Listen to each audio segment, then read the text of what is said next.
நீதிங்கிறதுல சுப்ஹானல்லாஹ் நீ விளங்கிடலாம், நீதிதான் என்று எல்லாருக்கும் தெரியும். அல்லாஹ்வுடைய சட்டத்தில் எப்படின்னு கேட்டா, நோன்பு 30 நாட்கள் முஸ்லிம் டிரஸ்டில் நட ஈமானின் கிளைகள், சக நேரத்தில் ராஜ் டிவியில் ஒளிபரப்பு செய்யப்பட்ட முஹம்மது ஸல்லல்லாஹு அலைஹி வஸல்லம் அவர்களின் முன்னறிவிப்புகள் மற்றும் இஸ்லாம் ஒரு இனிய மார்க்கம் பிஜே அவர்களின் நூற்றுக்கணக்கான தலைப்புகளில் வீடியோ ஆடியோ சீடிகள் கிடைக்கும் இடம் மீடியா வேர்ல்ட் 81 அங்கப்பநாயக்கன் தெரு, சென்னை 1. Phone number 521176520697. அல்ஹம்துலில்லாஹி ரப்பில் ஆலமீன் الرحمن الرحيم مالك يوم الدين إياك نعبد وإياك نستعين اهدنا الصراط المستقيم صراط الذين أنعمت عليهم غير المغضوب عليهم ولا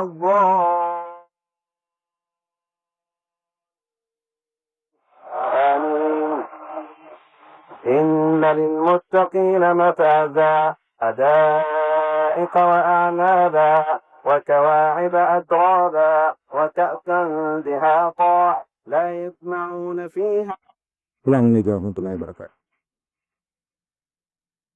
الحمد لله نحمده ونستعينه ونستغفره ونؤمن به ونتوكل عليه ونعوذ بالله من شرور أنفسنا ومن سيئات أعمالنا من يهده الله فلا مضل له ومن يضلل فلا هادي له وأشهد أن لا إله إلا الله وحده لا شريك له وأشهد أن محمدا عبده ورسوله أما بعد. கண்ணியத்திற்குரிய இல்மல்ல அல்லாஹ் ஜல்லல்லாஹு தஆலாவின் நல்லடிகளே, அல்லாஹ்வுடைய பேரருளால் புனித ரமலான் மாதத்தில் நபிமார்களுடைய வரலாறு என்ற தொடர் நிகழ்ச்சியிலே நபிமார்களுடைய வரலாற்றை அறிவதற்கு முன்னால் நபிமார்கள் பற்றிய இலக்கணத்தை, அவர்களுடைய சிறப்பியல்புகளை, குணநலன்களை பற்றி அறிந்து வருகிறோம். அதன் தொடர்ச்சியாக கடைசியாக நாம் அறிந்த விஷயம் என்னவென்றால், இறைவனுடைய தூதர்களாக அனுப்பப்படுகிறவர்கள் இறைவனிடம் வேதத்தை பெற்று மக்களுக்கு தருகிற வேலையை மட்டும் செய்வதில்லை, மாறாக அந்த வேதத்திற்கு விளக்கம் தருகிற பொறுப்பும் அவர்களிடமே வழங்கப்பட்டது. அந்த வேதத்தின்படி வாழ்ந்து காட்டி மக்களை நல்வழிப்படுத்துகிற பொறுப்பும் அவர்களுக்கு வழங்கப்பட்டது என்பதை கடந்த 3 நாட்களாக நாம் அறிந்து வருகிறோம். அதன் தொடர்ச்சியாக இன்னும் சில வசனங்களை, இதே கருத்துக்களை வலியுறுத்துகிற இன்னும் சில வசனங்களை நாம் பார்க்கலாம். திருமறை குர்ஆனிலே 9வது அத்தியாயத்தில் 29வது வசனத்தில் அல்லாஹ் சொல்கிறான், பாத்தில் உள்ளதீன லா யுமினூன பில்லாஹி வலா பில் யௌமில் ஆகிர், அல்லாஹ்வையும் இறுதி நாளையும் நம்பாதவர்களுக்கு எதிராக போராடுங்கள். வலா யுஹர்ரிமூன மா ஹர்ரமல்லாஹு வ ரசூலுஹு, அல்லாஹ்வும் அவனது தூதரும் எதை ஹராமாக்கிறார்களோ அதை தாங்கள் ஹராமாக்கி கொள்ள மாட்டார்களே, அவர்களுக்கு எதிராக போராடுங்கள் என்று அல்லாஹ் சொல்லி காட்டுகிறான். இதுல என்ன அல்லாஹ் சொல்ற வரான்னு கேட்டா, ஹராமாக்குகிற அதிகாரம் அல்லாஹ்வுக்கு மட்டுமே உரியது என்று பல இடங்களில் அல்லாஹ் சொல்றான். ஒன்றை ஹலால் என்று ஆக்குகிற அதிகாரம் அல்லாஹ்வுக்கு உரியது, ஒன்றை ஹராம் என்று சொல்லுகிற அதிகாரம் அல்லாஹ்வுக்கு உரியது. அல்லாஹ்வுடைய ரசூலுக்கு கூட ஹராமாக்குற அதிகாரம் இல்ல என்று அல்லாஹ் பல இடங்களில் சொல்லி காட்டுகிறான். அவர் தேன் சாப்பிட மாட்டேன்னு சொன்னதுக்காக நான் அனுமதித்து நீயே ஹராமாக்கி கொண்டாய் என்று கூட கேட்டான். ஏற்கனவே சொல்லியிருக்கோம் அந்த வசனத்தை. லிமத்துஹர்ரிமு மா அஹல்லல்லாஹு லக, அல்லாஹ் உனக்கு ஹலால் ஆக்கியதை நீ எவ்வாறு ஹராமாக்கி கொள்ளலாம் என்றெல்லாம் அல்லாஹ் கேட்கிறான் இல்லையா? அந்த அல்லாஹ் சொல்லுகிறான் இந்த இடத்துல, அல்லாஹ் எதை ஹராமாக்குகிறானோ அதை ஹராமாக்க வேண்டும். அல்லாஹ்வுடைய ரசூல் எதை ஹராம் என்று சொல்கிறார்களோ அதையும் ஹராம் என்று நீங்கள் ஏற்றுக்கொள்ள வேண்டும். அப்படி ஏற்றுக்கொள்ளாதவர்களுக்கு எதிராக நீங்கள் போரிடுங்கள் அல்லாஹ் சொல்றான். அப்ப ஹராமாக்குற அதிகாரத்தை அல்லாஹ்வுடைய ரசூலுக்கு இருக்குன்னா என்ன அர்த்தம்? ரசூல் ஸல்லல்லாஹு அலைஹி வஸல்லத்துக்கு அதிகாரம் இல்லைன்னு வேற வசனத்துல அல்லாஹ் சொல்றான். இந்த வசனத்துல என்ன சொல்றான்னு கேட்டா, வலா யுஹர்ரிமூன மா ஹர்ரமல்லாஹு வ ரசூலுஹு, அல்லாஹ்வும் அவனுடைய ரசூலும் எது ஹராம் என்று சொன்னார்களோ அது ஹராமாக்காதவர்களை எதிர்த்துள்ளுங்கள் அல்லாஹ் சொல்றான். அப்ப இது என்ன, எதுக்கு இது அல்லாஹ் சொல்ல வர்றான்னு கேட்டா, ஹராமாக்குற அதிகாரம் சுயமா ரசூலுக்கு கிடையாது. அவங்கள ஆராய்ச்சி பண்ணிக்கிட்டு இதெல்லாம் ஹராமு இதெல்லாம் ஹலாலு இந்த அதிகாரத்துக்கான அந்த அதிகாரம் கிடையாது. அல்லது அவங்களுக்கு மனசுக்கு எது பிடிக்கலையோ அதையெல்லாம் ஹராமாக்குற அதிகாரம் இருக்கா, அதுவும் கிடையாது. நபிகள் நாயகம் ஸல்லல்லாஹு அலைஹி வஸல்லம் அவர்களுக்கு திட உணவுகள் பிடிக்காம இருந்துச்சு. அவர்களுக்கு மருதாணி வாடை அறவே பிடிக்காது. ஆயிஷா நாயை கூட சொல்றாங்க, அதனால நான் மருதாணி இட மாட்டேன், நபிகள் நாயத்துக்கு அந்த வாடை பிடிக்காது, அதனால ஹராம் நபிகள் நாயம் சொல்லல. அவங்களுக்கு பிடிக்காது, அவங்க வீட்டுல தவிர்த்து கொள்வார்கள். அதே மாதிரி நபிகள் நாயகம் ஸல்லல்லாஹு அலைஹி வஸல்லம் அவர்களுக்கு உடும்பு கறி மார்க்கத்தில் அனுமதி இருக்கிறது, அவங்களுக்கு பிடிக்காது. ஒருவேளை நபிகள் நாயகம் ஸல்லல்லாஹு அலைஹி வஸல்லம் அவர்கள் முன்னிலையில உணவு வைக்கிறாங்க, வச்ச உடனே நபிகள் நாயகம் சாப்பிட போற நேரத்துல அது உடும்பு கறின்னு சொல்லி சொல்றாங்க விருந்து கொடுத்தவங்க. நபிகள் நாயகம் ஸல்லல்லாஹு அலைஹி வஸல்லம் கையை எடுத்துக்கிட்டாங்க. எடுத்த உடனே பக்கத்துல ஹாலித் இப்னு வலீத் மாதிரி சில தோழர்களும் இருக்கிறாங்க. அப்ப ஹாலித் இப்னு வலீத் ரலியல்லாஹு அன்ஹு கேட்கிறாங்க, அல்லாஹ்வுடைய தூதரே, நீங்க கையை எடுத்துட்டீங்களா, ஹராமுன் ஹிய, இது மாதிரி ஹராமா, ஏன் கையை எடுத்துட்டீங்க, சாப்பிட கைவிட்டு எடுத்துட்டீங்களா, ஹராமா என்று கேட்ட உடனே நபிகள் நாயகம் சொல்லாங்க, ஹராமுலாம் இல்லை, எனக்கு பிடிக்காது. உடனே அந்த தட்டை இழுத்து வச்சு அவர் சாப்பிட ஆரம்பிச்சாரு. ஹாலித் இப்னு வலீத் அப்படின்னா இங்க இருக்கு அப்படி சாப்பிட்டாருன்னு இருக்கு. எதுக்கு சொல்றேன்னா, அவங்களுக்கு பிடிக்கலன்னு ஹராமாக்கிறல பாருங்க. நபிகள் நாயகம் ஸல்லல்லாஹு அலைஹி வஸல்லம் இயல்புலையே ஒரு உணவு பிடிக்காம இருக்கும், ஒரு கலர் பிடிக்காம இருக்கும், ஒரு ட்ரெஸ் பிடிக்காம இருக்கும், ஒரு வாசனை பிடிக்காம இருக்கும், இப்படி துணைய பிடிக்காத விஷயங்கள் இருக்கும். அதுக்காக வேண்டியெல்லாம் ஹராம்னு சொல்ல மாட்டாங்க. அப்ப நபிகள் நாயகம் ஸல்லல்லாஹு அலைஹி வஸல்லம் ஹராமாகவாங்கடா என்ன அர்த்தம்னு கேட்டா, அல்லாஹ் எதை ஹராம் என்று ஆக்க நினைக்கிறானோ அந்த ஹராம் ஆக்குற விஷயங்களை குர்ஆன் வழியாகவும் சொல்லுவான், இன்னொரு வஹி மூலமா சொல்லுவான். அதான் ரசூல் ஹராமாக்குறது. சுயமா ஆராய்ச்சி பண்ணி ஹராமாக்குற அதிகாரம் கிடையாது, அது இப்போ கிடையாது. நபிகள் நாயகம் ஸல்லல்லாஹு அலைஹி வஸல்லம் ஹராம்னு சொல்றாங்கன்னு சொன்னா ஒரு குர்ஆன்ல அல்லாஹ் ஹராம்னு சொன்னதை வைத்து சொல்றீர்கள். அப்படி இல்லாம எதையாவது ஹராம்னு சொல்றாங்கன்னா அல்லாஹ் வேற ஒரு வகி இருக்குதுல்ல, அதுக்கு நிறைய சான்று நம்ம சொல்லி இருக்கிறோம். 3 வகையான வகி இருக்கிறது. 3 வகையும் நபி நாயகம் ஸல்லல்லாஹு அலைஹி வஸல்லம் வந்தது என்று நம்ம சான்றுகளை சொல்லி இருக்கிறோம். அதன் அடிப்படையில பேசுறதெல்லாம் வகி. அதன் அடிப்படையில அவங்க என்ன செய்யறாங்க, சிலரை ஹராம் ஆக்குவாங்க, ஹராம் அறிவிப்பாங்க. அந்த வேற ஒரு வகி இருக்கிறது சொல்லு. அதனால நீங்க பாருங்களேன், நாய் சாப்பிடலாமாங்க, சாப்பிட மாட்டேன்னு சொல்லுவீங்க. ஆனா குர்ஆனை மட்டும் பாத்தீங்கன்னா சாப்பிடலாம்னு இருக்கும். ஏன் எடுக்கலான்னு கேட்டா, இந்த நாளை தவிர வேறு எதுவும் ஹராமாக்கப்பட்டு எனக்கு அறிவிக்கவே இல்லைன்னு ரசூலுல்லாஹ் சொல்றான். குல் லஜிது ஃபீமா ஊஹிய இலைய முஹர்ரம அலா தாயிமன் யதாமுஹு, எனக்கு அறிவிக்கப்பட்ட ஹராமாக்கப்பட்டதாக நான் காணவே இல்லை.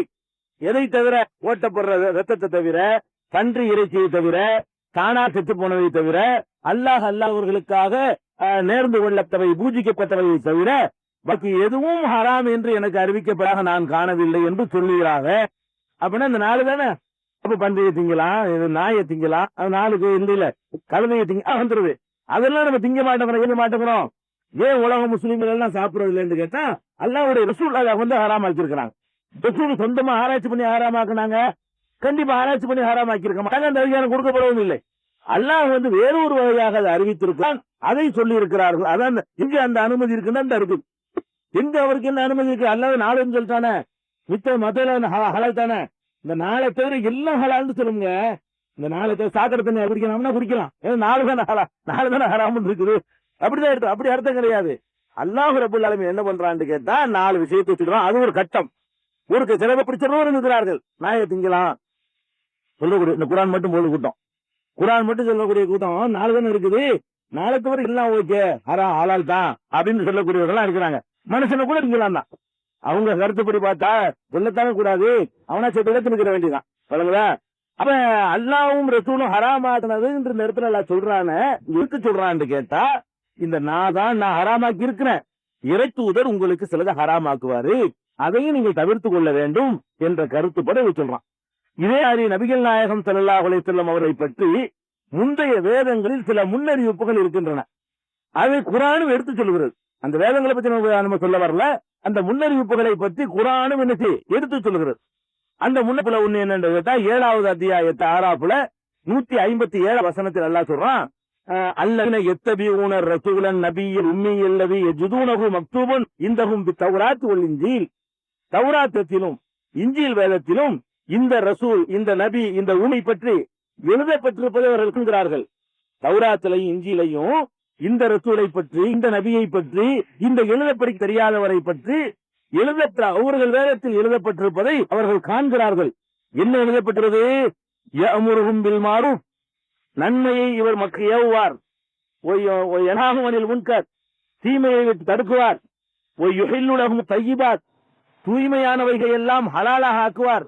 ஹர்ரிமு அலைஹிமுல் ஹபாயிஸ், கெட்டவைகளை எல்லாம் அவர்களுக்கு ஹராமாக ஆக்குவார். இப்ப ஹலாலாக ஆக்குவாரு, ஹரமாக ஆக்குவாரு. அந்த அதிகாரம் பெற்று வரப்போகிறாரு என்று அருகல் வேதத்திலேயே எழுதப்பட்டிருப்பதை காண்கிறார்கள். அல்லாஹ் சொல்லி காட்டுறான். அவங்க வேதத்தில் இருந்தால் அல்லாஹ் ஒரு வார்த்தை, அது அல்லாஹ் எடுத்து சொல்லிட்டதுனால இது வருஷம் காட்டின வார்த்தையா இருந்தா அல்லாஹ் எடுத்து காட்ட மாட்டான். அல்லாஹ் எப்ப இது அந்த வேதத்திலே இருக்கிறதை எடுத்து காட்டி விட்டானோ அந்த வேதத்தில் உள்ள இந்த சொல்லும் அல்லாஹ் ஒரு சொல்லுதான்.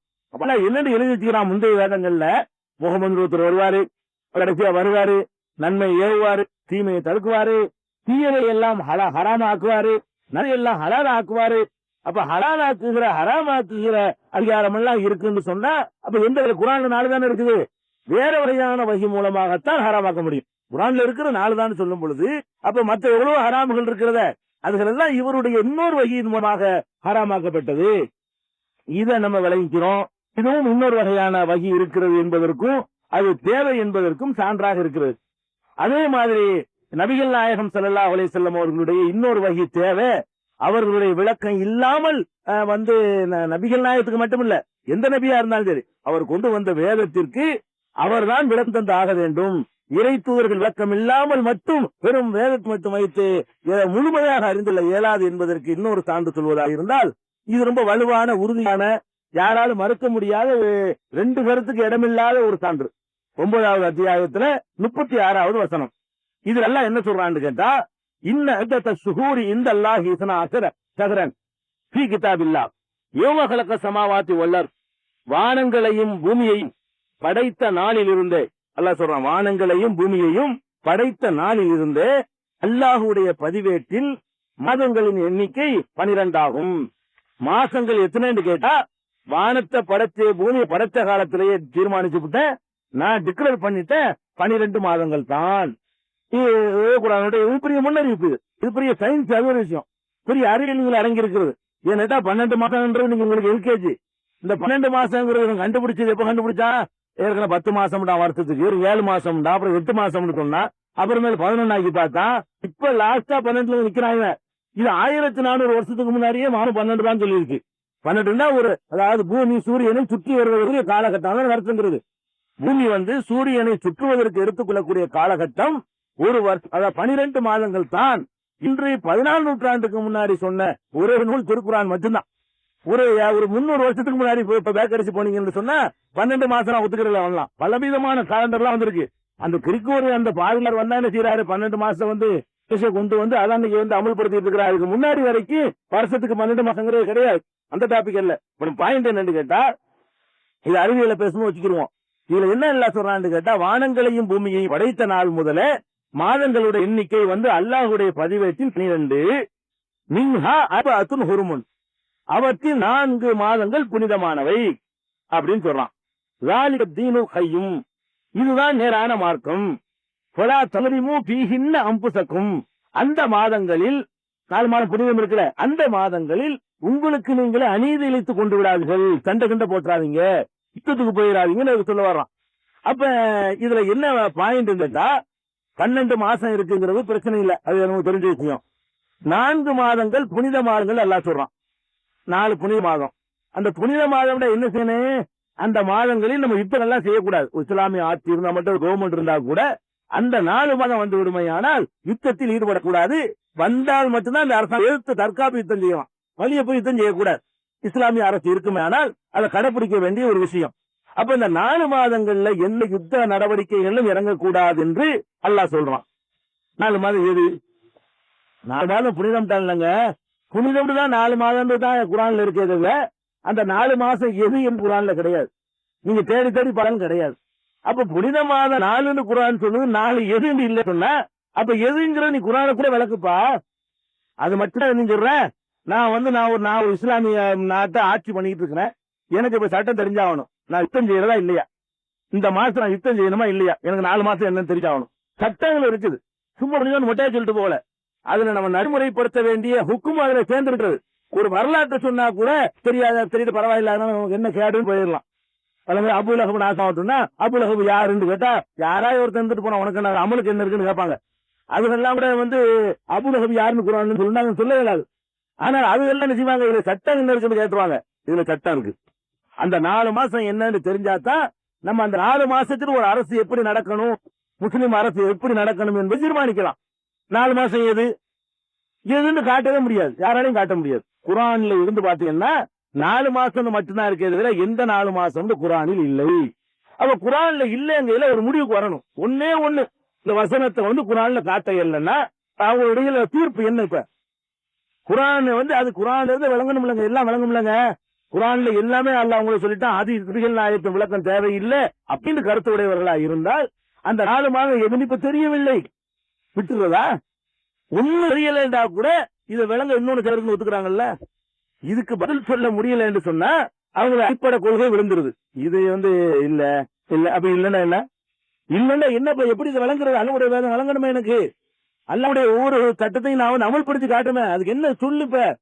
அது இல்ல இல்ல இல்ல இவங்களா என்ன செய்வாங்கன்னா பிராக்கெட்ல போட்டுக்கிற வச்சு காட்டுவாங்க. குர்ஆன் தமிழ் மொழிபெயர்ப்புல 4 மாசம் எதுன்னு சில பேர் பிராக்கெட்ல போட்டு வச்சிருப்பாங்க. அது பிராக்கெட் மூலத்துல இல்ல. என்ன இல்ல? மூலத்துல மின்னா அர்பஅத்துன் ஹுருமுன், 4 புனித மாதங்கள், அவ்வளவு மட்டும்தான் இருக்கு வாசம். அப்ப இந்த 4 மாசம் என்னங்கிறது குர்ஆனில் சொல்லப்படல. அப்ப குர்ஆன்ல சொல்லப்படலைன்னா எப்படி அதை நம்ம எடுத்துக்கொள்வது? நபிகள் நாயகம் ஸல்லல்லாஹு அலைஹி வஸல்லம் நடைமுறைப்படுத்தினது அவங்கள வச்சுதான் நம்ம எடுத்துக்கொள்ளணும். 4 மாசத்துல இருக்க கூடாது, இப்படின்னு கூடாது. முஹர்ரம் மாசத்துல, துல்காதா மாசத்துல, துல்ஹஜ் மாசத்துல, ரஜபு மாசத்துல 3 மாசம் கண்டினியூவா வரும். ஹதீஸ்ல வர 4 மாசம் இதுன்னு கேட்டா துல்காதா, அதாவது ஹஜ்ஜிக்கு முதல் மாசம், ஹஜ்ஜி மாசம், ஹஜ்ஜிக்கு அடுத்த மாசம், அது முதல் மாசம். இஸ்லாமிய வரலாற்றுப்படி முஹர்ரம் முதல் மாசம், துல்காதா, துல்ஹஜ், முஹர்ரம், இது 3 கண்டினியூவா வரும். இந்த 3 மாசம் செய்யக்கூடாது. அப்ப ரஜபு ஒண்ணு தனியா வரும். இது ஹதீஸ்கள்ல கிடைக்கக்கூடிய 4 மாதங்கள். ரஜபுல யுத்தம் செய்ய மாட்டாங்க, வரிசையா நாளும் வராது. இந்த 3 தான் வரியா வரும், அது இடையில வரும். முஹர்ரம், முஹர்ரத்துக்கு அப்புறம் சாப்பாடு, ரபியுல் அவ்வல், ரபியுல் ஆஹிர், ஜமாதுல் அவ்வல், ஜமாதுல் ஆஹிர், ரஜபு. ரஜபுங்கிற ரமலானுக்கு முந்தின மாசம்.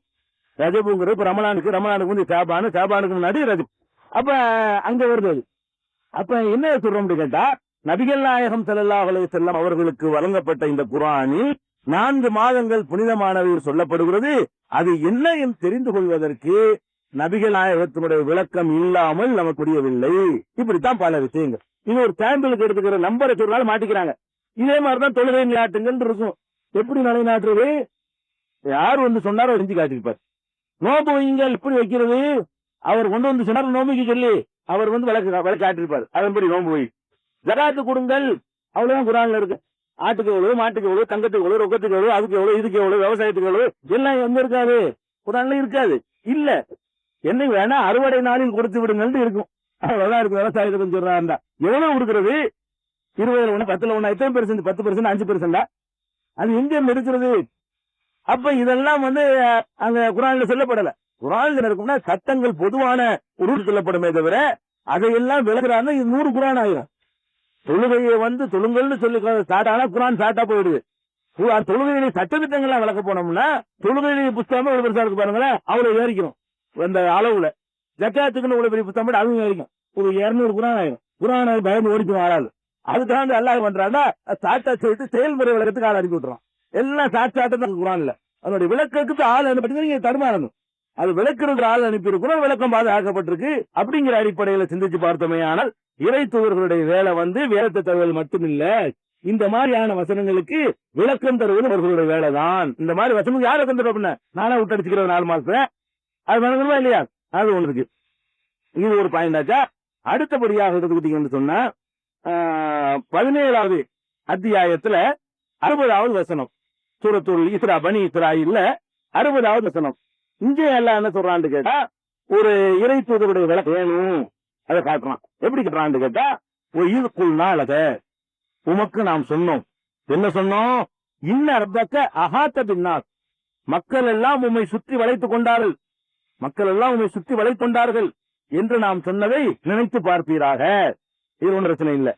அடுத்து ஒமா ஜஅல்னர் ருயத்தல்லத்தி அரைநாக்க இல்லா ஃபித்னத்தல் லின்னாஸ், உமக்கு ஒரு காட்சியை காட்டினோமே, அதை மக்களுக்கு சோதனைக்காகத்தான் காட்டினோம்.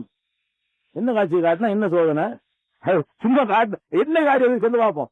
அல்லாஹ் என்ன சொல்றான்? உமக்கு ஒரு காட்சியை காட்டினோமே, உமக்கு மட்டும் உள்ளதுண்டா கூட நம்ம சரியாடி பரவாயில்லாம். உமக்கு ஒரு காட்சியை நான் காட்டினோமே, அது இல்லா ஃபித்னத்தல் லின்னாஸ், மக்களை சோதித்து பார்ப்பதற்காக தவிர காட்டவில்லை. அப்படிங்கிறான். இப்ப நபிகள் நாயகத்துக்கு எனக்கு எல்லாம் காட்டிருக்கிறான். அத மக்களுக்கு சோதனையாகவும் ஆக்கியிருக்கிறான் அப்படின்னு இருக்குது. மக்களுக்கு சோதனையா ஆக்கிய விஷயம் மக்களுக்கு தெரியணுமா இல்லையா? நபிகள் நாயகத்துக்கு மட்டும் பர்சனலா கொடுத்த விஷயம் தான் நமக்கு தெரியாம போயிடலாம். அது அவங்களுக்குள்ள விஷயம் அவங்க விளங்கியிருப்பாங்க அப்படின்னு போயிடலாம். அல்லாஹ் என்ன சொல்றான்னு கேட்டா, நான் மக்களையும் சம்பந்தம் காட்டினது உனக்கு சோதனை மக்களுக்குங்களாம். காட்டினதா உனக்கு மட்டும் பிரத்தியமான காட்டல, உனக்கு காட்டுன அது யாருக்கு சோதனை? மக்களுக்கு சோதனை. அறையினாக்க இல்லா பித்தனத்தல்லின்னா, உனக்கு காட்டிய காட்சியை மக்களுக்கு ஒரு சோதனையாக நாம் ஆக்கிறோம், சோதனையாகவே தவிர நாம் ஆக்கவில்லை அப்படிங்கிறான். அப்ப அந்த அல்லாஹ் காட்டின காட்சினா என்ன சோதனைடா என்ன விளக்கையில குரான்ல இருந்து விளக்கையில வாயில விட்டுதான் அடிப்பாங்க. அவங்களுக்கு தோன்றியத இது என்னன்னு விட்டு அடிக்கணும்னா ஆள் கொண்டு சொல்லலாமே, அது இந்த காட்சியா இருக்கு இந்த காட்சியா இருக்குன்னு ஆளாளுக்கு வாயில சொல்லலாமே தவிர இது அல்லாஹ் என்ன சொல்றாங்கிறது சொல்ல இயலாது. எதை வச்சு சொல்ல இயலும்? நபிகள் நாயகம் ஸல்லல்லாஹு அலைஹி வஸல்லம் அவர்களுக்கு மேராஜில் காட்சியை காட்டியதான் அல்லாஹ் சொல்றான். மேராஜில் காட்டின காட்சியை மக்கள்கிட்ட சொன்ன உடனே நம்பிக்கை கொண்டவர்களே பாதிப்பை உடச்சுட்டாங்க. நம்ப முடியாதுன்னு சொல்ற ஆரம்பிக்கிறாரு. அதான் மக்களுக்கு சோதனை அமைஞ்சிச்சு அந்த காட்சி. அது சூரத்து நஜ்முல அந்த மேராஜை பற்றி எல்லாம் என்ன செய்யறான் சொல்லி காட்டுகிறான். அதை விளங்கிக்குவோம். பாயிண்ட் தெரியுமா? உமக்கு ஒரு காட்சியை காட்டினோம்னு சொன்னா என்ன காட்சியை காட்டணும், என்ன சோதனையா இருந்துச்சு, அதை நம்ம விளங்கிக் கொள்வதற்கு நபிகள் நாயகம் ஸல்லல்லாஹு அலைஹி வஸல்லம் அவர்களுடைய ஒரு இது தேவைப்படுகிறது, ஒரு விளக்கம் தேவைப்படுகிறது. அதே மாதிரி இன்னொரு வசனம், இது யஇதுமுல்லாஹு இஹ்த தாயிஃபரைனி அன்னஹாலக்கும் வதவதுன அன்ன கைராத் தௌகத்திலக்கும் அல்லாஹ் சொல்லி காட்டுறான். இது என்ன சொல்றான்னு கேட்டா, அந்த கம்ப விளங்கிக்கிற இந்த ஆயத்துக்கு அர்த்தம் செய்யறதுக்கு முன்னாடி ஒரு நிகழ்ச்சியை விளங்கிக்கணும். நபிகள் நாயகம் ஸல்லல்லாஹு அலைஹி வஸல்லம் வாழ்க்கையில் நடந்த முதல் போர் பத்ர் போர். நமக்கெல்லாம் தெரியும். இந்த பத்ர் போர் எப்படி நடக்குதுன்னு கேட்டா, எதிர்பாராமல் நடந்த போர் பத்ர் போர். பத்ர் போர் என்று போருக்கு படையெல்லாம் திரட்டல, அது எதிர்பாராமல் நடக்குது. எப்படி எதிர்பாராம நடக்குதுன்னா, நபிகள் நாயகம் ஸல்லல்லாஹு அலைஹி வஸல்லம் மதீனாவுக்கு போன பிறகு அவங்க ஒரு கவர்மெண்ட் நிறுவுறாங்க, ஒரு ஆட்சி நிறுவிடுறாங்க. அதனுடைய எல்லைகள் எல்லாம் வரையறுத்துறாங்க. இது நம்ம நாடு இது என்று எல்லைகளை வரையறுத்துறாங்க. வரையறுத்த உடனே மக்காவில் உள்ள வணிகர்கள் என்ன செய்யறாங்கன்னு கேட்டா, நபிகள் நாயகத்தினுடைய நாட்டுக்கு எல்லைக்கு உள்ள புகுந்து அவங்க சிரியாவுக்கு வியாபாரத்திற்காக வேண்டி பல பகுதிகளுக்கு போக ஆரம்பிக்கிறாங்க. ஒரு நாட்டினுடைய உள்ள நுழைஞ்சு கடந்து போவதாயிருந்தால் அது நேச நாடாயிருந்தா போகலாம், எதிர் நாடா இருந்தா அனுமதி கேட்கணும். பல சரத்தம் இருக்கிறது. இவங்க என்ன பண்றாங்கன்னு கேட்டா, நம்ம அனுமதி இல்லாமலேயே நம்ம நாட்டுக்குள்ள நுழைஞ்சு உள்ள போயிட்டு இருக்கிறாங்க. வியாபார கூட்டம் நம்ம விட்டோம்னா வேற என்னக்காவது யுத்தத்துக்கு பலகரிச்சு தான் என்ன செய்யறது, அப்படி விடக்கூடாதுன்னு சொல்லிட்டு ஒரு தடவை அவங்களுக்கு மெசேஜ் வந்துருச்சு. அபூ சுஃபியான் தலைமையில இந்த மாதிரி ஒரு வியாபார யுத்தம் நம்ம நாட்டு எல்லையில புகுந்து போய் கொண்டிருக்கிறது அப்படின்ற உடனே நபிகள் நாயகம் ஸல்லல்லாஹு அலைஹி வஸல்லம் வழி மறிக்கிறாங்க. அதை மறிக்கணும், விடக்கூடாது, அவங்க எச்சரிக்கை பண்ணணும். நாம அது மாதிரி கண்டவெல்லாம் அவங்க நுழையிற அளவுக்கு நாடு இருக்கக்கூடாது. எதிரிகளை சுத்தி சம்பாரிச்சு வச்சிருக்கிறாங்க இல்லையா, அவன் நாட்டை பாதுகாக்கணும். அதுக்காக இந்த வணிக கூட்டத்தை வழிமுறைக்கு பறிமுதல் பண்ணுவதற்காக வேண்டி அப்படித்தானே செய்வாங்க. நம்ம டியூட்டி கட்டாம கடை கொண்டு இந்தியாக்காரன் கொண்டு வர சாமானே டியூட்டி போட்டு பறிமுதல் பண்ணி வச்சுக்கிறாங்க கவர்மெண்ட்ல. இந்த நாட்டுக்காரனே ஒரு கொண்டு வர்ற ஜாமா நம்ம நாட்டு சரக்கு ஏதாவது இடங்களா இருந்துச்சுன்னா என்ன செய்யறாங்க, அதை பறிமுதல் பண்ணிக்கிறது. இன்னொரு நாட்டு அதை நுழைஞ்சு உள்ள கொண்டு வந்தா பறிமுதல் பண்றதுன்னு குற்றங்கள். ஒழுங்காக எல்லா நாடும் செய்யறதுதான், இது பயங்கரமா எடுத்துக்கிற தேவையில்லை.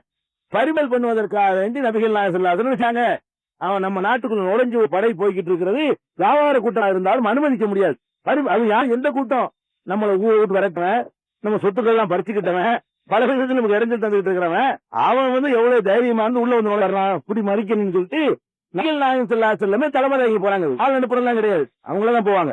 அவங்களே தலைமை தாங்கி என்ன செய்யறாங்க, போனா இந்த நபிகள் நாயகம் ஸல்லல்லாஹு அலைஹி வஸல்லம் புறப்பட்ட செய்தி அங்க கிடைச்சிருது, மக்காவில் உள்ளவர்களுக்கு கிடைக்கிறது. ஆஹா, நம்ம வணிக கூட்டத்தை காப்பாத்தி ஆகணுமே அப்படிங்கிறதுக்காக என்ன பண்றாங்க, அவங்க ஒரு படை விரட்டிட்டு வர்றாங்க, மக்காவை நோக்கி படை விரட்டிட்டு வர்றாங்க. அந்த நபிகள் நாயகம் ஸல்லல்லாஹு அலைஹி வஸல்லம் இந்த வணிக கூட்டத்தை விட்டுட்டாங்கன்னா ரிட்டர்ன் ஆயிடுவாங்க. வணிக கூட்டத்தை அட்டாக் பண்ணா திருப்பி அட்டாக் பண்ணணும் அப்படிங்கிற மாதிரி ஒரு எண்ணத்துல கொண்டிருக்கிறார்கள். அப்ப அல்லாஹ் என்ன பண்றான்னு கேட்டா, ரெண்டு கூட்டத்தை சந்திக்க போறாங்க. இப்ப ஒண்ணு இப்படி வருது, ஒண்ணு அப்படி போய்கிட்டு இருக்கு, ஒண்ணு யுத்தத்துக்குன்னு வர்றாங்க, இன்னொன்னு வணிக கூட்டம் போய் கொண்டிருக்கிறது. இந்த ரெண்டில் ஒன்று உங்களுக்கு கண்டிப்பா கிடைக்கும் அப்படின்னு என்ன செய்யலாம், அல்லாஹ் வாக்குறுதி கொடுத்தான். வாக்குறுதி கொடுத்த உடனே அப்ப நபிகள் நாயகம் மசூரா பண்றாங்க சஹாபாக்கள்கிட்ட, தோழர்களே, அல்லாஹ் வாக்குறுதி வந்திருக்கிறான், அதை நீங்கள் எதிர்த்து நின்று பறிமுதல் செய்ய போனாலும் வெற்றி உங்களுக்கு இருக்கிறது. இதை எதிர்த்தாலும் வெற்றி இருக்குது. அல்லாஹ் வாக்குறுதி தந்து விட்டான். அதனால நம்ம படைபலத்தோட வர்றாங்களேன்னு பயப்படாதீங்க. இதை எதிர்கொண்டாலும் உங்களுக்கு வெற்றி கிடைக்கும், பயப்படாதீங்க. எதை நீங்க தேர்ந்தெடுக்கிறீங்க அப்படின்னு கேட்கும் பொழுது எல்லாரும் அதை தேர்ந்தெடுக்கிறது முக்காவாசி பேர். ஏன்னு கேட்டா வியாபார கூட்டம், யுத்தம் செய்ய தேவையில்லை, அழிக்கிட்டு வந்தது பறிமுதல் பண்ற வேலை பெரிய ரிஸ்க் கிடையாது. யுத்தங்கிற ரிஸ்கான வேலை. இதுல ஒண்ணும் கிடைக்க முடியாது, இழப்பு தான் ஏற்படும், ரத்தம் சிந்த வேண்டியும். அதை விரும்புறாங்க. கடைசியா அது நெருங்கி வந்துட்டாங்க.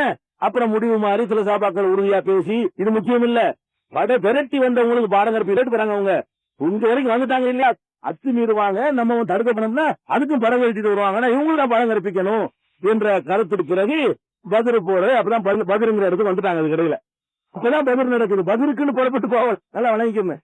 நபிகள் நாள் ரமலான் மாசத்துல 17வது நாள் நடக்குது பத்ர் போரு. ஆனா பத்ருக்கு போகல. அவங்க போன வேற ஒரு காரியத்துக்கு போன இடத்துல இந்த மெசேஜ் அதை டைவர்ட் பண்ணி என்ன செய்யறாங்க, பத்ர் யுத்தத்துல எதிரிகளை சந்திக்கிறாங்க, வணிக கூட்டு போயிட்டு போகுது, இதை பாத்துக்கிடுவோம் அப்படின்னு வருதுங்க. இதுல அதல்ல பாரு அல்லாஹ் என்ன சொல்றான், இதுல 2 கூட்டத்தினரில் ஒன்றை நீங்கள் வெற்றி கொள்வீர்கள் என்று அல்லாஹ் உங்களுக்கு வாக்களித்தது எண்ணி பாருங்கள் அப்படின்னு அல்லாஹ் சொல்றான். எப்ப சொல்றான் இந்த வசனத்தை? உஹதுல சொல்றான், பத்ர்ல கூட சொல்லல. பத்ர்ல நடந்ததை ஞாபகப்படுத்துறான். இப்ப நீ பயப்பட பாக்குறீங்களப்பா, அல்லாஹ் உங்களுக்கு 2 கூட்டத்தில் ஒரு கூட்டத்தை வெற்றி ஆக்கி தருவேன்னு சொன்னானே, அதை அல்லாஹ் வாக்களிச்சானே, அதை கொஞ்சம் நினைச்சு பாருங்க அப்படிங்கிறான். அப்படின்னா அந்த வாக்கு எங்க இருக்கு? குர்ஆன்ல இருக்கணும்ல. அல்லாஹ் வாக்களிச்சிருக்கான். அல்லாஹ் வாக்களிச்சிருக்கான் 2 கூட்டத்தில் ஒரு கூட்டத்தை வெல்வீர்கள் என்று அல்லாஹ் உங்களுக்கு வாக்களித்ததை நினைத்து பாருங்க என்று சொல்லி வாக்கை ஞாபகப்படுத்துறாங்க. வாக்கு இங்க இல்ல, வாக்கு ஆல்ரெடி அல்லாஹ் கொடுத்துட்டான். இது உஹதுல சொல்லி காட்டுறான் அல்லாஹ். பத்ர் நேரத்தில் அல்லாஹ் இணைஞ்சிருக்கிறான்னு கேட்டா உங்களுக்கு நான் வாக்க 2 கூட்டத்தில் ஒரு கூட்டத்தை தருகிறேன், வெற்றியாக்கி தருகிறேன் வாக்களிச்சான். அந்த வாக்குன்னா என்ன? நபிகள் நாயகன் அதை வாக்குனாங்க மக்கள்கிட்ட. அல்லாஹ் இந்த மாதிரி வாக்களித்திருக்கிறான் அப்படின்னாங்க. அப்படியான ஒரு வசனம் குர்ஆன்ல இருக்கணும்ல.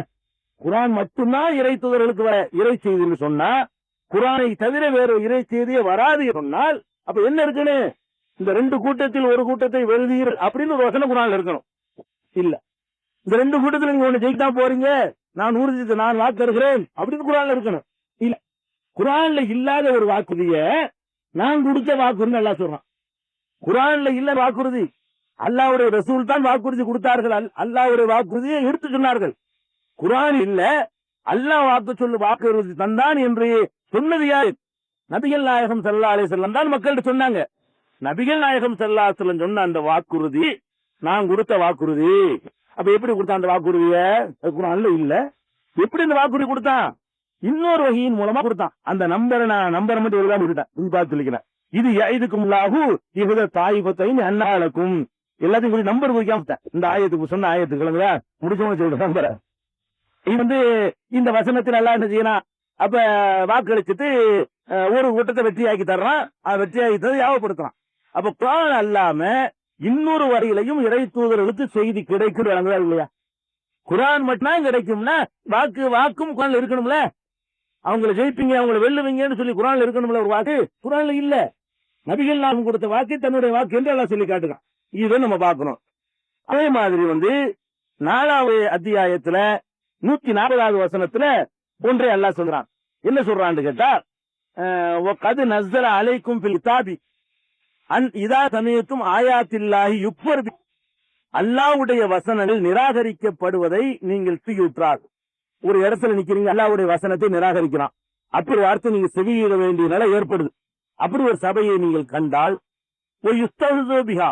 அல்லாஹ்வுடைய வசனங்கள் பரிகாசம் செய்யப்படுகிற ஒரு சபையை நீங்கள் செவியுற்றால் ஆகும், அவர்களோடு நீங்கள் அமராதீர்கள்.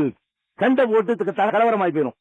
அல்லாஹ்வுடைய வசனங்களை நிராகரிக்கிற ஒரு சபையிலும் அல்லாஹ்வுடைய வசனங்கள் கேட்கப்படுகிற ஒரு சபையிலும் நீங்கள் இருக்க நேர்ந்தால், அப்படியா சில வார்த்தைகளை செவியுற்றால் ஆகும், அவர்களோடு அமராதீர்கள்.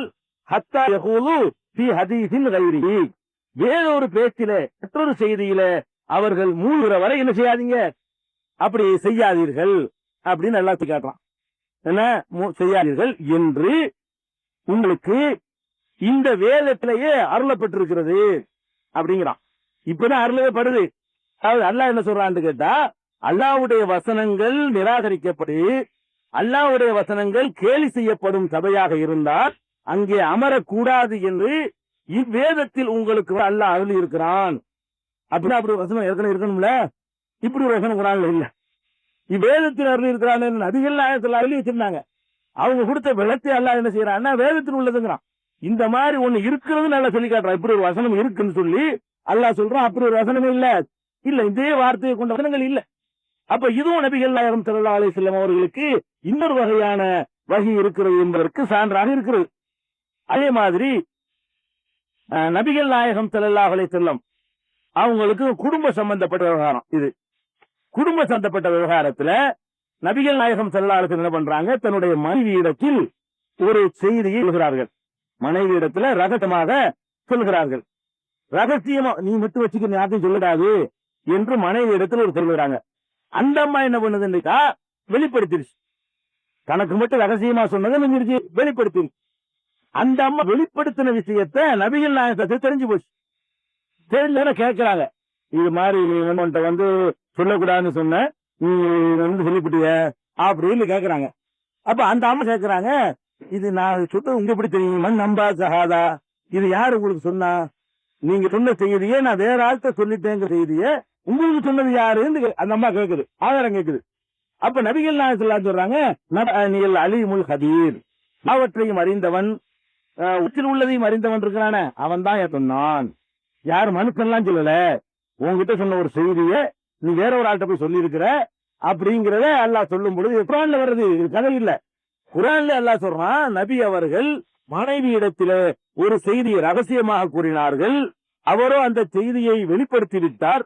வெளிப்படுத்திய உடனே நபிகள் நாயகம் ஸல்லல்லாஹு அலைஹி வஸல்லம் அவர்களுக்கு தெரிந்து அதை பற்றி அவரிடத்தில் கேட்கிறார்கள். அந்த அம்மா கேட்குது, உங்களுக்கு சொன்னது யாருன்னு சொல்லி, என் இறைவன் தான் எனக்கு சொன்னான். 66வது அத்தியாயத்துல 3வது வசனம். நான் என்ன கேட்கிறேன், இந்த அம்மா இன்னாத்த சொன்னிச்சு அல்ல வேற சொன்னான். அல்ல சொன்னா எங்க இருக்கணுது? குர்ஆன் இருக்கணும்ல. அவங்க வாதப்படி குர்ஆன் மட்டும்தான் அல்லாஹ்ட்ட இருந்து வந்துச்சுன்னு சொன்னா, அல்லாஹ் சொல்றாருன்னா அந்த செய்தி குர்ஆன்ல இருக்கணும். அது மட்டும்தான் அல்ல இருந்து வரும், வேற செய்தி வராதுல. அவங்க வாதம் அப்படித்தானே சிலருடைய வாதம். அல்லாஹ்விடமிருந்து குர்ஆன் மட்டும்தான் வரும், வேறு வகையான வகியோ வேறு விதமான செய்தியோ இறை தூதர்களுக்கு வராது, கிடைக்காது என்று வாதிட்டார்களேயானால், எனக்கு அல்லாஹ் தான் சொன்னான் ரசூலுல்லாஹ் சொன்னீங்க இல்லையா? அப்ப குர்ஆன்ல அல்லாஹ் சொல்லியிருக்க, நபியே உன் மனைவி அம்பலப்படுத்திட்டார் அப்படின்னு வசனம் இருக்கணும். அப்பதான் நபிகளால் தெரிய முடியும். உங்களுடைய மனைவி இந்த செய்தியை 4 பேருக்கு சொல்லிவிட்டான்னு குர்ஆன்ல இந்த வசனம் இல்லை. ஆனா நபிகள்லாம் என்ன சொல்றாங்க, நப்தஅனி அல் அலீமு அல் கபீர், எனக்கு இறைவன் எனக்கு சொல்லி தந்து விட்டான் அப்படின்றாங்க. அப்படின்னு குர்ஆன்ல இருக்குது. இறைவன் எனக்கு சொல்லி தந்தான் என்று குர்ஆன்ல இருக்குது. அப்ப சொல்லி தந்த அந்த வாக குர்ஆன்ல இல்ல. ஏதோ ஒரு வேலை அல்லாஹ் சொல்லி கொடுத்திருக்கான் குர்ஆன் வழியா இல்லாம, இதில் வழியா இல்லாம. அப்ப நபிகளுடைய இதயங்களில குர்ஆன் ஜிப்ரீல் வந்து மாணவர் வழியாக வர்ற செய்தி அல்லாமல் அவனா நேரடியாக போடுகிற செய்திகளும் உள்ளன. இதுதான் சொல்ல வர்றான். ஒரு குர்ஆன் மட்டும் வஹி மட்டும், வஹியை தான் ஏத்துக்கிறேன்னு. வஹி அது மட்டும் உங்களுக்கு யாரு சொன்னா? வஹி என்பது குர்ஆன் மட்டும் என்று உங்களுக்கு சொன்னது யாரு? குர்ஆன் அல்லாத இன்னொரு வஹி இருக்கிறது என்பதற்கு இந்த வசனமும் சான்றாக இருக்கிறது. அதே மாதிரி அல்லாஹ் என்ன செய்யறான்னு கேட்டா 89வது அத்தியாயத்துல 3வது வசனத்துல, வல் ஃபஜ்ரி வலயாலின் அஷ்ரின், ஃபஜ்ரின் மீது ஆணையாக, ஃபஜ்ர்னா தெரியும் தொழுகை ஒரு நேரம் தெரியும். 10 இரவுகள் மீது ஆணையாக, எந்த 10 இரவு? 10 இரவு மீது ஆணையாக எந்த 10 இரவுன்னு 365 நாள் இருக்கு, 355 இருக்குது. எந்த 10 இரவு யாருக்கும் சொல்ல இயலாது. ஆனா இதுல என்ன சட்டம் இருக்குன்னு வேணா கேட்டுவாங்க. ஏதோ ஒரு 10 வந்துட்டு போய் அமலுக்கு என்ன இருக்குன்னு வேணா கேட்டாங்க. 10 இரவு என்னன்னு விளக்கம் தெரிந்து கொள்ளலாக இருந்தால் அல்லாஹ்வுடைய ரசூல் சொன்னா தெரிய முடியும். அல்லாஹ்வுடைய ரசூல் சொன்னாதான் தெரிஞ்சு கொள்ள முடியும். உல்ஹஜ்ஜுடைய 10 நாட்களும் சிறப்புக்குரிய நாட்கள் சொன்னதை வச்சு அதன் மீது அல்லாஹ் சத்திய நீரான்னு தெரிந்து கொள்ள நபிகள் நாயகத்தினுடைய விளக்கம் தேவை இருக்கிறது. இது ஒண்ணாச்சு. அதுக்கப்புறம் நபிமார்களை பற்றி அல்லாஹ் சொல்லக்கூடிய நேரத்துல ஒவ்வொரு நபிக்கு இந்த வேதத்தை கொடுத்தாங்க இல்லையா, அந்த வேதத்தோடு சேர்த்து வேற வேற வார்த்தைகளையும் சேர்த்து இணைச்சு சொன்னான். கிதாபையும் இதையும் கொடுத்தோம், கிதாபையும் அதையும் கொடுத்தோம், கிதாபையும் அதையும் கொடுத்தோம். ஹிக்குமத்தை சொல்லலாம், ஏற்கனவே சொல்லிட்டு ஹிக்குமத்தை கொடுத்தோம், ஹுக்கும கொடுத்தோம் சொல்லியாச்சு. அது அல்லாமல் கிதாபு ஹிக்குமத்து ஹுக்கும மாதிரியே வேற வேற வார்த்தைகளை பயன்படுத்தி அல்லாஹ் சொல்றான் பாருங்க. இது ஒரு வெயிட்டான வசனம். 40வது அத்தியாயம் 70வது வசனம், அல்லதீன கஸ்ஸபூ பில் கிதாபி, யார் வேதத்தை இவ்வேதத்தை நிராகரிக்கிறார்களோ, வேதத்தை நிராகரிக்கிறார்களோ, வபிமா அர்சல்னா பிஹி ருசுலனா, எதை கொடுத்து நம்முடைய தூதர்களை அனுப்பினோமோ அதையும் நிராகரிக்கிறார்களோ, வேதத்தை நிராகரிக்கிறார்களோ. வேதத்தை நிராகரிச்சா இல்ல, நிராகரிக்கல, வேதம் வந்து நல்லா கொடுத்தான், வேதத்தை மட்டும் நல்லா கொடுத்திருந்தான்னு சொன்னா வேதத்தை நிராகரிக்கிறார்களோ முடிச்சு போச்சு. அல்லாஹ் என்ன சொல்றான்னு கேட்டா, யார் வேதத்தையும் நிராகரிக்கிறார்களோ, மேலும் ஓரிமா அர்சல்னா பிஹி ருசுலனா, நமது தூதர்களுக்கு எதையெல்லாம் கொடுத்து அனுப்பினோமோ அதையும் நிராகரிக்கிறார்களோ, சௌஃப யஅலமூன், விளைவை பின்னர் அறிந்து கொள்வார்கள் அப்படின்னு அல்லாஹ் சொல்றான். வாய் என்ன தெரியுமா, அல்லாஹ் கொடுத்து அனுப்பேன்னு சொல்றானே, வேதத்தையும் கொடுத்து அனுப்புனேன், எதை கொடுத்து அனுப்ப வேண்டுமோ அதையும் கொடுத்து அனுப்புனேங்கிறான். எதை கொடுத்து அனுப்ப வேண்டுமோ, இது அந்த அர்த்தம் வேஸ்டா, அல்லாஹ் சொல்லு ஒரு எழுத்து வேஸ்ட் பண்ணுவானா? அல்ல, வேதத்தை மட்டும் அல்லாஹ் கொடுத்துக்கும் போது வேற ஒண்ணுமே கலந்து இருந்தால் இது வேஸ்ட் சொல்ல மாட்டான். வேதத்தோடு சேர்த்து இன்னொன்றையும் கொடுத்து அனுப்பி இருக்கிறான் தூதர்களுக்கு. அதான் விளக்குங்கிறோம், அதான் அதீசுங்கிறோம், அதான் ஹிக்குமத்துங்கிறோம், அதான் ஹுக்குங்கிறோம், அதாவது வழங்குது. அதே மாதிரி வந்து 42வது அத்தியாயத்துல 17வது வசனத்துல அல்லாஹ் சொல்லி காட்டுகிறான், அல்லாஹ் உள்ளதி அன்சலல் கிதாப், அல்லாஹுதான் இந்த வேதத்தை இறக்கினான், பில் ஹக்கி, சட்டத்துடன் இறக்கினான், ஒல் மிசான், நன்மை தீமை இடை போடும் தராசையும் இறக்கினான், மீசானையும் இறக்கினேங்கிறான். இந்த மீசான்ல நம்ம பொருளை இறக்குற ஒரு தராசுன்னு இறங்கிட முடியாது. ஏன்னுட்டு அதை வந்து இறை தூதர்கள் கூட சம்பந்தப்படுத்த வேண்டியது, அது வந்து பொதுவாக அது உள்ளது. இப்ப அல்லாஹ் வந்து வேதத்தை இறக்கினான், மீசானையும் இறக்குங்கிறான். மீசான என்ன, இது நன்மை இது தீமைன்னு எடை போடுறது. மீசானுக்கு அர்த்தம் தராசு, எடை போடுறது. இந்த இடத்துல என்ன எடை போடுறதுன்னா, நன்மையை தீமை கண்டுபிடிக்கக்கூடிய அறிவுரைகள். அந்த மீசானையும் இறக்கணும்னு சொல்றான். தூதர்களுக்கு கித்தாபையும் இறக்கணும், மீசானையும் இறக்கணும், ரெண்டை வச்சுதான் அவங்க வந்து பிரச்சாரம் பண்ணாங்க அப்படின்னு சொல்ற.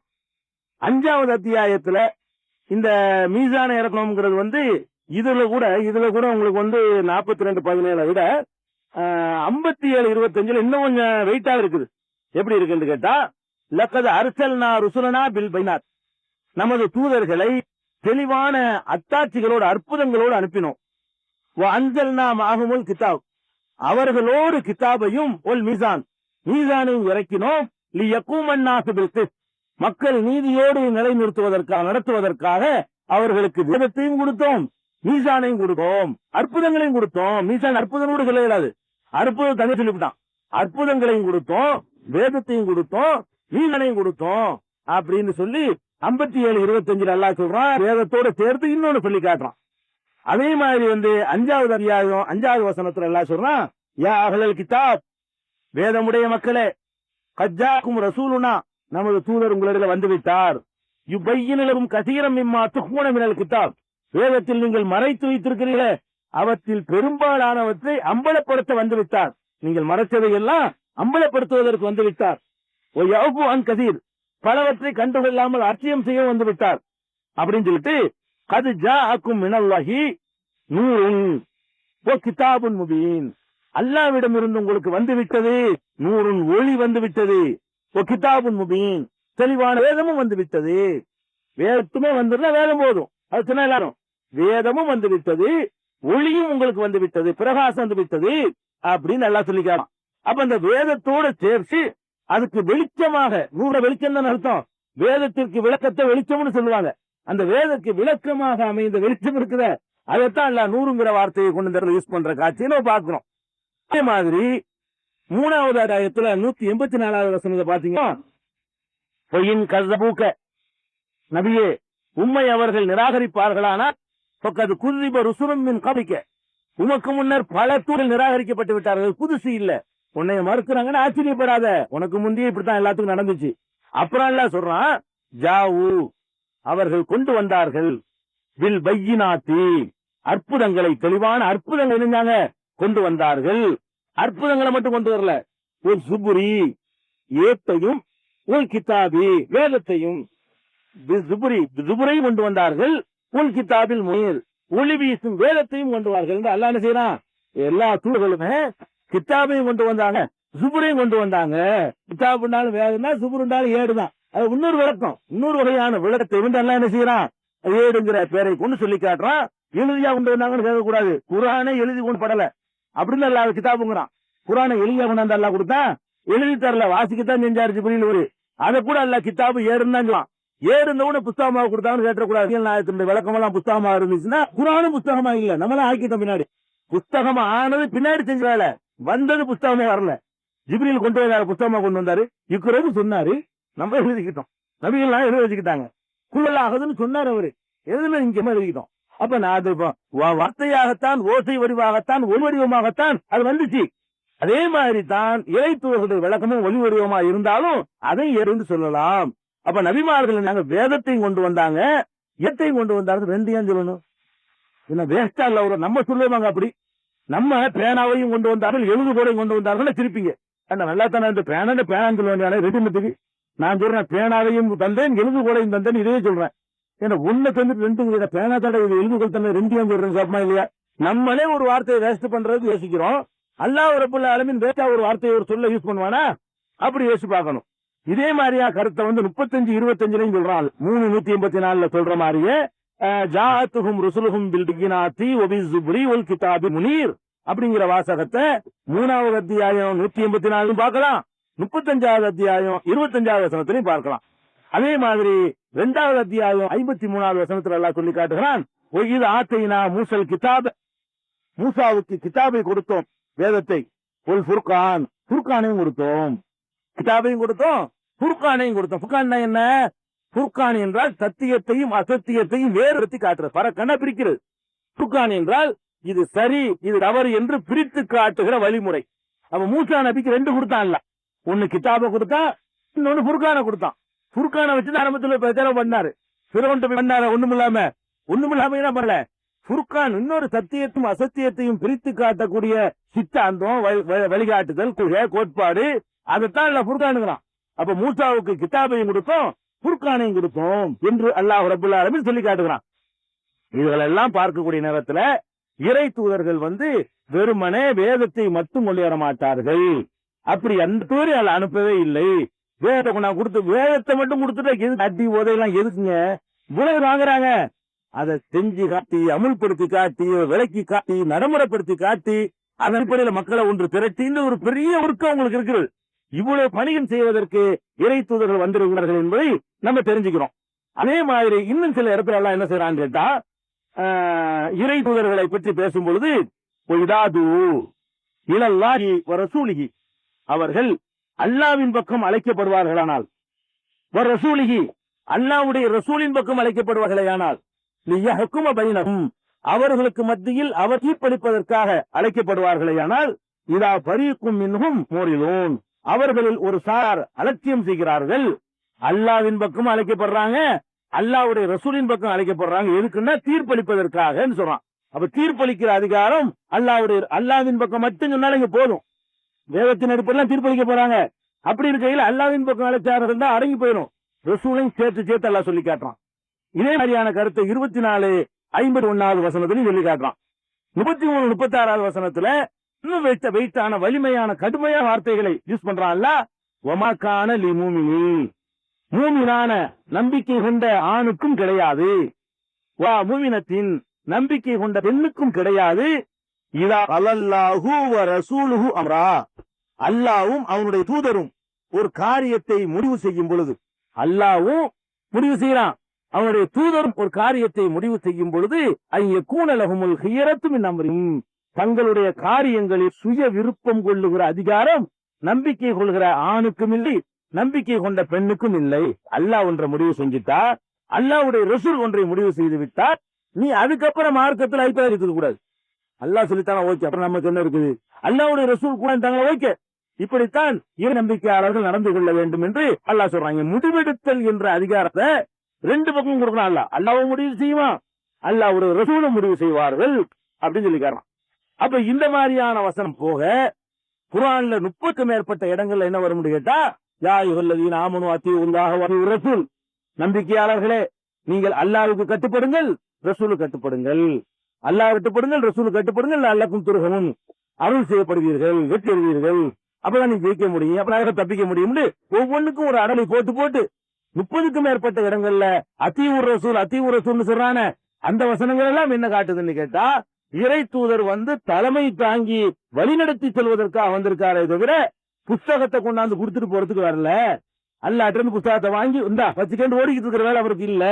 அவர் வழி நடத்துவார், அவருக்கு பின்னாடி நீங்க போகணும், கட்டுப்பட்டு நடக்கணும் அப்படிங்கறதையும் எல்லாம் சொல்லி காட்டுறான். அப்ப இந்த மாதிரியான ஆதாரங்களின் அடிப்படையில் நம்ம என்ன விளங்கிக் கொள்கிறோம் என்று கேட்டால், இறை தூதர் இது போதும், உங்களுக்கு ஓரளவுக்கு போதும். இன்னும் தெளிவான சான்றுகளோடு உங்களுக்கு தெரிந்து கொள்ள விரும்பினீர்களேயானால், அல் முபீன் என்ற மாத இதழில் அல் குர்ஆனும் ஆதாரப்பூர்வமான ஹதீசுகளும் என்ற தலைப்புல இந்த விஷயங்களை இன்னும் விரிவான முறையில உங்களுக்கு இதுல நிறைய சுருக்கி தலைப்புல இருந்துகிட்டு இருக்கிறோம். இதுவே தலைப்பா இருந்த இது வியாபாரிய வேலைக்கு போல ஸ்டார்ட் பண்ணி தான் உங்களுக்கு சொல்லி இருக்குது. இது நபிமார்கள் வரலாறா இருக்கிறதுனால இந்த அடிப்படை போதுங்கிறதுனால செஞ்சிருக்கிறோம். அந்த நூல் அந்த புத்தகத்துல நீங்க தொடராக நம்ம எழுதியிருக்கிறோம். அது முடிந்த தனி நூலாகும் இன்ஷா அல்லாஹ். இன்னும் விரிவான விளக்கத்தோட விளங்கிக்கணும். இதை நம்ம தெரிந்து கொள்ள வேண்டிய விஷயமாச்சா. அடுத்து நபிமார்களை பற்றி தெரிந்து கொள்ள வேண்டிய இன்னும் சில விஷயங்கள் அன்னைக்கு முடிச்சிடும். இன்னைக்கு இருக்கிறது அது என்ன விஷயம் என்று கேட்டால், நபிமார்களால் அனுப்பப்பட்டவர்கள் அனைவருமே சுலைமான், தாவூது போன்ற விரல்த்து எண்ணக்கூடிய 1-2 பேரை தவிர எல்லாருமே பலவிதமான துன்பங்களுக்கு ஆளானார்கள். அதுல நாங்க ஒவ்வொரு நபிக்கு அப்படி சொல்ல மாட்டோம், அதை மொத்தமா சொல்லி போடுறது. அந்த நபிமார்களுக்கு வரலாறு வரும்போது அடிக்கப்படாத நபி இல்ல, திட்டப்படாத நபி இல்ல, உதைக்கப்படாத நபி, பல துன்பங்கள் அனுபவிச்சுப்பாங்க. அதுகளை எல்லாம் அதே விலைக்கு திருப்பி திருப்பி ரிப்பீட் பண்ணாம இருக்கிறதுக்காக வேண்டி எல்லா நபிமார்களும் பட்ட பொதுவான கஷ்டங்கள் இருக்கு பாருங்க, அதுக்கெல்லாம் மடமடமன்னு நினைஞ்சிருவோம், பட்டியல் போட்டு தெரிஞ்சுக்கிடுவான். அல்லாஹ் ரப்பில் ஆலமீன் சொல்றான், உலகல் குதிபத் ருசுலும் மின் கபலிக்க, உமக்கு முன்னர் பல தூதர்கள் நிராகரிக்கப்பட்டார்கள். சபரு அலாமா குதிபு, அவர்கள் நிராகரிக்கப்பட்டதை பொறுத்துக் கொண்டார்கள். ஊது, அவர்கள் தொல்லைக்கு சித்திரவதைக்கு உள்ளாக்கப்பட்டார்கள். ஹத்தா அத்தாகும் நஸ்ருனா, நமது உதவி வரும் வரை அவர்கள் கண் தொல்லைக்கு ஆளாக்கப்பட்டார்கள். எல்லா நபி அந்த கஷ்டப்படுகிறாங்க. ஆட்சியில இருந்த சுலைமான், தாவூதை தவிர வேறு அல்லாஹ் பேர் சொல்லாத வேற ஆட்சி கொடுத்திருந்தாங்கன்னா அந்த நபிமார்களை தவிர பாக்கி எல்லாருமே அடி உதைக்கு ஆளாயிருக்கிறாங்க என்று சொல்லி 6வது அத்தியாயம் 34 சொல்லி காட்டுறான். 12வது அத்தியாயத்தில் 110 அல்லாஹ் சொல்லி காட்டுகிறான். ஹத்தா இதை ருசுல் ஒலன்னு அன்னஹும் கது குதிபு ஜாஅஹும் நஸ்ருனா, அந்த தூதர்கள் நம்பிக்கையை இழந்து முடிஞ்சிச்சு நம்ம கதை என்று நினைக்கிற நேரத்தில் நமது உதவி அவர்களுக்கு வந்தது, நாம் காப்பாற்றினோம். அந்த அளவு கஷ்டம் லேசப்பட்டது இல்ல, முட்டிஞ்சு போச்சுங்கிற அளவு கஷ்டப்படப்பட்டிருக்கிறார்கள் என்று 12வது அத்தியாயத்துல 110 சொல்லி காட்டுகிறான். தூதர்கள் எல்லாம் மக்கள்கிட்ட பேசும் பொழுது சொன்னார்களாம், அல்லாஹ் தவக்கல் அலல்லாஹ், அல்லாஹ் மீது நம்பிக்கை கொள்ளாமல் இருக்க எங்களுக்கு என்ன நேர்ந்தது, துபுலனா, எங்களுக்கு நேர்வழி காட்டினான், ஆதைத்துமூனா, நீங்கள் அளித்த துன்பங்களை எல்லாம் நாங்கள் சகித்துக் கொள்வோம் அப்படின்னு அவர்கள் சொன்னதாக 14:12 இருக்கிறது. நபிகள் நாயகம் ஸல்லல்லாஹு அலைஹி வஸல்லம் சொல்கிறார்கள், சில நபிமார்கள் என்ன செய்வார்கள் என்று கேட்டால் ரசூல் வந்து முறையிடுறாங்க, அடிக்கிறாங்க, உதைக்கிறாங்க, சித்திரவதை பண்றாங்களே. அப்ப நபிகள் நாயகம் சொல்றாங்க, நபிகள் நாயகம் அதாவது ஒரு சில நபிமார்கள் எல்லாம் முகத்தில் ரத்தம் வடியும், அதை சகித்துக் கொண்டு கடல் விட்டுக் கொண்டு அல்லாஹு மக்ஃபிர்லி கௌமி இன்னஹும் லா யஅலமூன், இறைவாய் சமுதாயத்தை மன்னித்து விடு, அவங்க அறியாம செய்யார்கள் என்று எத்தனை நபிமார்கள் சொன்னாலும் தெரியுமா? நீங்க எடுத்தவன நீங்க வந்துகிட்டு வெற்றியை பாக்குறீங்களா, கஷ்டப்படா வேணும் என்று நபிகள் நாயகம் ஸல்லல்லாஹு அலைஹி வஸல்லம் எல்லா நபிமார்களும் கஷ்டப்பட்ட சொல்லி காட்டுறாங்க. அதே மாதிரி நபிமார்கள் பல பேரு ஊரை விட்டு வெளியேற்றப்பட்டார்கள். ஊர் நீக்கம், இன்னைக்கு ஏகத்தோட சொன்னா ஊர் நீக்கம் பண்றாங்க, ஊர் நீக்கம் பண்ண மிரட்டார்கள். இதெல்லாம் புரிஞ்சு கிடையாது. நபிமார்களுடைய வழி இறை தூதர்களாக இருந்தவர்கள் ஊர் நீக்கம் செய்யப்பட்டார்கள், அது செய்யப்படுவதாக மிரட்டப்பார்கள் என்று 7வது அத்தியாயம் 22 வசனம், 7வது அத்தியாயம் 28 வசனம், 9வது அத்தியாயம் 4வது வசனம், 14வது அத்தியாயம் 13வது வசனம், 17வது அத்தியாயம் 26வது வசனம், 8வது அத்தியாயம் 30வது வசனம், 26வது அத்தியாயம் 167வது வசனம், 27வது அத்தியாயம் 56 இவ்வளவு வசனங்கள்லையும் நபிமார்கள் ஊரை விட்டு வரப்படாங்க. இதுதான் பயந்துருக்கூடாது. சத்தியத்தை சொல்லும் போது அடிச்சுக்கணும், ஓத்துறோம், ஊரை பேர்த்துக்கணும் போறான்னு நபிமார்களுடைய வேலை செஞ்சாதான் வரும். நபிமார்கள் செஞ்ச வேலையை நம்ம செஞ்ச முடியும் சொன்னா அது செய்யல, ஊரை விட்டுல மிரட்டலன்னா ஒழுங்கா செய்யலன்னு அர்த்தம். நீங்க ஒழுங்கா நபிமார்கள் செஞ்ச வேலையை செஞ்சீங்கன்னு சொன்னா இது மாதிரியான அடக்குமுறைகள் எல்லாம் வருங்கிற பாக்குறோம். நபிமார்கள் கொல்லப்பட்டிருக்கிறார்கள் என்று கொலை செய்யறது என்ன, அதான் என்ன எவ்வளவு பெரிய விஷயம். கொல்லப்பட்டார்கள் என்று 287, 321, 570, 291, 29, 24, 40, 26 இந்த வசனங்களில் எல்லாம் நபிமார்கள் கொலை செய்யப்பட்டிருக்கிறார்கள். இதுக்கு மேல ஒரு துன்பானு அப்படின்னு எல்லாம் சொல்லி காட்டுறான். இன்னும் என்ன செஞ்சிருக்கிறாங்க, ககுனம் பார்த்திருக்கிறாங்க. இந்த ஆள் வந்து பீட வந்து துணைஞ்சா மழையே இல்ல அப்படி சொல்லுவாங்க இல்லையா. இந்த மாதிரி நபிமாரை பற்றி பேசினார்கள் என்று 7:131, 27, 47, 36, 17 அதை பாக்குறோம். கிறுக்கண்டாங்க நபிமார்கள். அவ்வளவு அழகா தெளிவா எடுத்து சொல்லக்கூடிய மக்களை கிறுக்க பைத்தியக்காரன். 15/6, 23, 25, 21, 34, 23, 70, 26, 27, 37, 36, 44, 14, எல்லாம் 51, 39, 51, 52, 54, 9, 68, 2 கட்டுக்கடை கேசத்துல 61, 81, 22 ஆகிய வசனங்களில் கிறுக்கன் பைத்தியக்காரன் நபிமார்களுக்கு பட்டம் கொடுத்திருக்கிறார்கள். அதே மாதிரி இவங்க சூனியம் வச்சுட்டாங்க, மந்திரம் போட்டு விட்டாங்க அப்படின்னு சொன்ன விமர்சனங்கள் 17:47, 25:8, 26:153, 26:185 வருஷத்துல பாக்கலாம். அழகா சொல்லி மக்கள் எல்லாம் ஈர்க்கிறாங்கல்ல. வசியம் பண்றாரு சிகிரு, இவரு சிகிர் பண்றாரு. இவருக்கு சிகிர் பண்ணிட்டாங்க. அப்புறம் என்ன மக்கள் எல்லாம் கூட்டம் கூட்டமா சொன்னா இவரு சிகிர் பண்றாரு, அப்படி வசக்கு மக்கள் மயக்கிறாரு அப்படின்னு சொல்லி 7, 9, 109, 20, 20, 63, 26, 34, 28, 48, 38, 4, 40, 24, 51, 39, 52 ஆகிய வசனங்களில் நீ மந்திரவாதி, சூனியம் பண்ற அப்படின்னு சொன்னாங்க. கேலி பண்ண கிலவசனம் ஒரு நபி கேலி செய்யப்படாம இருக்கல. 15, 11, 15, 35, 18, 106, 6, 13, 32, 21, 36, 21, 41, 28, 41, 36, 30, 43, 7 ஆகிய வசனங்களில் எல்லா நபிமாரும் கிண்டல், கேலி, பரிகாசம், லந்து பண்றது இதுகள் எல்லாம் பண்ணிருக்கிறாங்க. நோக்கம் கற்பிக்கிறது, சம்பாதிக்க பாக்குறாரு, பணம் பாக்குறாரு, பதவிக்கு வர பாக்குறாரு இப்படிங்கிறாங்கல்ல. இதையும் சொன்னாங்க. 10:78, 38, 6 எல்லாம் நோக்கரோட உள்நோக்க வச்சு செயல்படுறாருனாங்க. இறை தூதர்களை அனுப்பப்பட்டவர்கள் அனைவருமே பலவிதமான துன்பங்களுக்கும், திரைகளுக்கும், தொந்தரவுகளுக்கும், விமர்சனங்களும், அடிவுதைகளுக்கும், கொலைகளுக்கும் ஆளாகி இருக்கிறார்கள் என்பது நபிமார்களை பற்றிய ஒரு துவான ஒரு இலக்கணத்தை முடிச்சிருக்கிறோம். இன்னால நாளையில இருந்து நம்ம ஆழமலையத்தில் பிறகு ஆரம்பமாயிரும். அதுக்காக போடிச்சு. சரி, அஸ்ஸலாமு அலைக்கும் வரஹ்மத்துல்லாஹி வபரகாத்துஹு. அன்புள்ள சகோதரர்களே, நிகழ்ச்சிக்கு போறதுக்கு முன்னாடி 2 முக்கியமான அறிவிப்புகள். இந்த ஏகத்துவ கொள்கையை தமிழகம் முழுவதும் எடுத்துச் செல்வதற்காக அனைத்து தௌஹீத் ஜமாத் கூட்டமைப்பு என்ற பெயரில ஒரு அமைப்பு உருவாக்கப்பட்டு அது இயங்கி வருவதை நீங்கள் எல்லாம் அறிவீர்கள். இந்த அமைப்பு தமிழ்நாடு முழுவதும் மக்களை சந்தித்து கூட்டங்கள், பிரசுரங்கள் வாயிலாக பிரச்சாரங்கள் நடத்துவது. இந்த மாதிரி சென்னையில உள்ள பிரச்சாரத்தை சென்னையோடு நிறுத்திடக்கூடாது. தமிழ்நாட்டில் உள்ள பட்டி தொட்டிகள்லாம் தௌஹீத் பிரச்சாரத்தை கொண்டு போகணும். மக்கள் நரகத்திற்கு உரியவர்கள் ஆயிடக்கூடாது. அவர்கள் எப்படியாவது நிரந்தர நரகத்திற்கு போகக்கூடிய சிறுக்குல இருந்து விடுபட வைக்கணுங்கிறதுக்காக வேண்டிதான் அந்த அமைப்பு செயல்பட்டு வருகிறது. அந்த அமைப்பிலிருந்து வெளிநாட்டு அரசுமோ, வெளிநாட்டுல உதவி செய்யக்கூடிய வெளிநாட்டை சேர்ந்த இயக்கங்களிடமோ எந்த ஒரு பைசாவும் நன்கொடையாக இல்லை என்ற முடிவோடு செயல்படுற ஒரு இயக்கம். அனைத்து தௌஹீத் ஜமாத் கூட்டமைப்புக்கு ஒரு வெளிநாட்டை சேர்ந்த ஒரு அரசாங்கம் சவுதி அரசாங்கமே ஒரு 10 கோடி ரூபாய் கொடுத்தாலும் வாங்க மாட்டோம். அந்த மாதிரியான ஒரு பைலாலே அதை உருவாக்கி கொண்டுதான் அந்த அமைப்பு செயல்பட்டு வருகிறது. அதனுடைய பொருளாதார பொறுத்த வரைக்கும் நீங்கள் கொடுக்கிற உதவியை கொண்டுதான் அது நடக்கும். இதுவரைக்கும் இந்த நிகழ்ச்சி அறிவித்தது இல்லை. அப்ப அனைத்து தௌஹீத் ஜமாத் கூட்டமைப்பிற்காக வேண்டி நீங்கள் உங்களுடைய நன்கொடைகளை அல்லது மாதாந்திர கந்தாசை கொடுத்தீர்களேயானால் அவர்களுடைய பணி இன்னும் கொஞ்சம் விரிவாக நடக்கும்.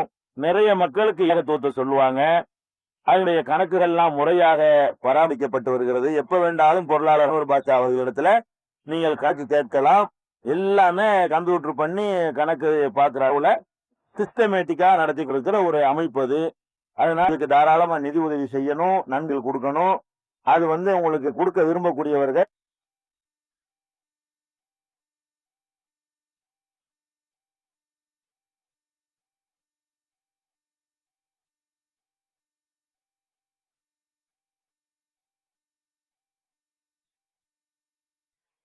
இந்த நிகழ்ச்சியை பற்றிய உங்கள் விமர்சனங்களையும் இந்த விளம்பரங்களையும் நீங்கள் அனுப்ப வேண்டிய முகவரி மீடியா வேர்ல்ட் 81 அங்கப்பந்தரு சென்னை 2 52117635220697